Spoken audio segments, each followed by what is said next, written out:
హరి ఓం. ఈరోజు మనము జలముఖ్ శబ్దం చెప్పుకోబోతున్నాం. జలముఖ్ శబ్దము ఒక్కొక్కసారి జలముఖుగా ఉంటుంది. అంటే చూడండి, ఇక్కడ ప్రథమ సంబోధన ప్రథమలో జలముఖుగా ఉంది, మిగిలిన అన్ని సందర్భాలలో జలముచ్చుగా మారుతుంది. జలముచ్చుగా మారుతుంది. అందువల్ల ఇక్కడ మనము జలముచ్చు కూడా ప్రయోగం చేయవచ్చును. కానీ మనం రాసుకునేటప్పుడు మూల పదం మాత్రం జలముఖగా తీసుకుంటాం.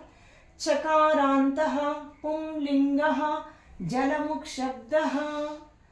జలముఖ్, జలముచౌ, జలముచః. హే జలముఖ్, హే జలముచౌ, హే జలముచః. ఇలా చదువుకుంటూ మనము ప్రథమ నుంచి సప్తమి వరకు ఇలా చదువుకుంటూ వెళ్ళవచ్చును. కానీ దీనికంటే సులువుగా గుర్తుపెట్టుకునే మార్గం నేను మీకు చెప్తాను.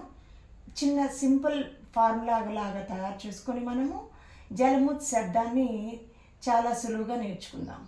ఇక్కడ ప్రథమ విభక్తి ఏకవచనం, అలాగే సంబోధన ప్రథమ ఏకవచనం మాత్రము జలముఖ్ ఉంటాయి. మిగిలిన అన్ని సందర్భాల్లో చకారంగా మారిపోతుంది.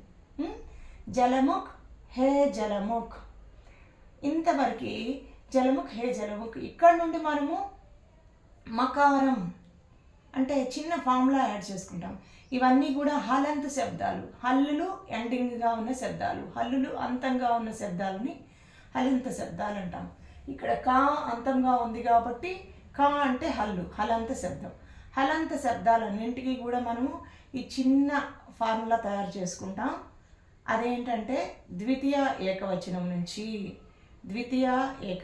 నుంచి సప్తమి వరకు ఇలా రాసుకుంటాం. అం, ఆ, ఏ, అహ, అహ, ఈ. అం, ఆ, ఏ, అహ, అహ, ఈ. అం, జలముఖ్ శబ్దానికి అం యాడ్ చేస్తాం. జలముచ్, అం, జలముచ్ ప్లస్ అం, జలముచం. జలముచ్ ప్లస్ ఆ అంటే మనం ఆకి మాత్ర. జలముచ్ ప్లస్ ఆ, జలముచ. తర్వాత జలముచ్ ప్లస్ ఏ అంటే ఏకి మాత్ర, జలముచే. జలముచ్ ప్లస్ అహ, జలముచహ. మరలా కూడా షష్ఠీ ఏకవచనం కూడా జలముచ్ ప్లస్ అహ, జలముచహ. చక్కగా పెట్టాలి విసర్గలు. జలముచ్ ప్లస్ ఈ, జలముచి, ఈకి మాత్ర. ఈ విధంగా మనం చాలా తేలిగ్గా ఏకవచనం నేర్చేసుకున్నాం. మరలా చూద్దాం. జలముఖ్, హే జలముఖ్.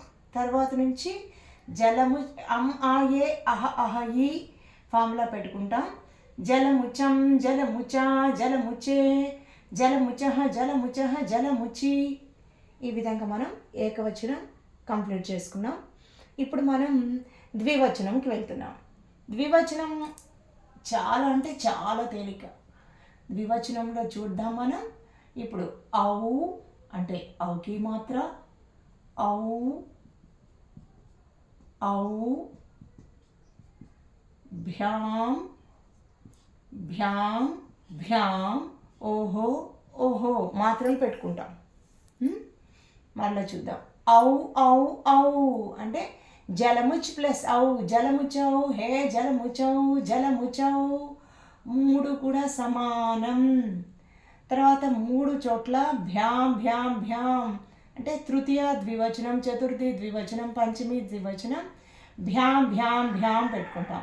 జలముగ్భ్యాం, జలముగ్భ్యాం, జలముగ్భ్యాం. ఇక్కడ గాకి మాత్ర వస్తుంది భ్యాకి ముందు. భ్యాంకి ముందు గాకి మాత్ర ఎలా వస్తుంది అంటే జలముక్కు శబ్దం కాబట్టి ఇక్కడ ఈ కా కాస్త కా వర్గం యొక్క మూడవ అక్షరం కా, కా, గా. అర్థమైందండి? కా, కా, గా మూడో అక్షరం తీసుకొని ఈ భ్యాంకి ముందు పెడతాం, గా అయిపోతుంది. ఈ విధంగా జలముగ్, జలముగ్, జలముగ్ మూడు సార్లు కూడా జలముగ్భ్యాం, జలముగ్భ్యాం, జలముగ్భ్యాం మూడు సమానం. తర్వాత ఓహో, ఓహో యాడ్ చేస్తాం. ఇక్కడ జలముచోహో, జలముచ్ ప్లస్ ఓహో, జలముచోహో, జలముచ్ ప్లస్ ఓహో జలముచోహో. ఈ విధంగా ఇక్కడ 2 ఓహోలు యాడ్ చేస్తాం. ఇప్పుడు మనం ద్వివచనం చూద్దాం. మొదటి 3 జలముచౌ హే జలముచౌ జలముచౌ 3 సేమ్. తర్వాత జలముగ్భ్యాం జలముగ్భ్యాం జలముగ్భ్యాం తర్వాత 3 సేమ్. జలముచోహో జలముచోహో తర్వాత 2 సేమ్. ఈ విధంగా మనము ద్వివచనం చాలా తేలిగ్గా నేర్చుకోవచ్చును. తర్వాత మనకి బహువచనం. బహువచనం జలముచహ అంటే ఇక్కడ 3 చోట్ల కూడా మనం అహా అహా అహా. మొదటి 3 అహా అహా అహా పెడతాం. అంటే జలముచ్ ప్లస్ అహా జలముచహ జలముచ్ ప్లస్ అహా జలముచహ జలముచ్ ప్లస్ అహా జలముచహ. మొదటి 3 అయిపోయిన తర్వాత ఎక్కడైతే మనము ద్వివచనంలో భ్యాం భ్యాం భ్యాం రాసామో దాని పక్కన మొదటి భ్యాం పక్కన అంటే తృతీయ బహువచనం బిహి యాడ్ చేస్తాం. చతుర్థి బహువచనం భ్యాంకి బదులుగా బ్యహ. అలాగే పంచమి బహువచనం కూడా బ్యహ. ఈ విధంగా మనము ఈ 3 శబ్దాలకి ఎక్కడైతే భ్యాం భ్యాం భ్యాం ఉన్నాయో వాటికి ఎదురుగా అంటే తృతీయ చతుర్థి పంచమి బహువచనాల్లో బిహి బ్యహ బ్యహ పెడతాం. తర్వాత లాస్ట్ బట్ 1 ఎప్పుడు కూడా ఆమ్ ఆమ్ లాస్ట్ సు షు ఇలా మారుతూ ఉంటాయి. ఈ విధంగా ఆమ్ సు ఉంటుంది. ఇక్కడ జలముచ్ ప్లస్ ఆమ్ షష్ఠి బహువచనం జలముచ్ ప్లస్ ఆమ్ జలముచాం. తర్వాత జలముక్ ప్లస్ షు జలముక్షు. ఎప్పుడైతే కకారంతో ఎండ్ అయ్యే శబ్దం ఉందో ఈ శబ్దం కకారంతో ఎండ్ అయినప్పుడు సప్తమి బహువచనం ఎప్పుడు కూడా క్షు ఉంటుంది. క్షు. మనము వాక్ శబ్దం తీసుకుంటే కనుక వాక్షు వాక్ కకారంతో ఎండ్ అవుతుంది. తర్వాత స్రక్ శబ్దం తీసుకుంటే స్రక్ స్రక్షు. ఇక్కడ కూడా సప్తమి బహువచనం క్షు ఉంటుంది. అంటే శబ్దము కాతో ఎండ్ అయితే సప్తమి బహువచనం క్షుతో ఎండ్ అవుతుంది. ఇది చిన్న గ్రామర్ రూల్లో. ఇప్పుడు మీరు పరీక్షలకి చదువుకుంటున్నారు కాబట్టి అవన్నీ ఇప్పుడు వద్దు, తర్వాత మళ్ళా చెప్పుకుందాం. ఇప్పుడు ఈ విధంగా బహువచనం ఒకసారి చూద్దాం. జలముచహ హే జలముచహ జలముచహ మొదటి 3 సేమ్.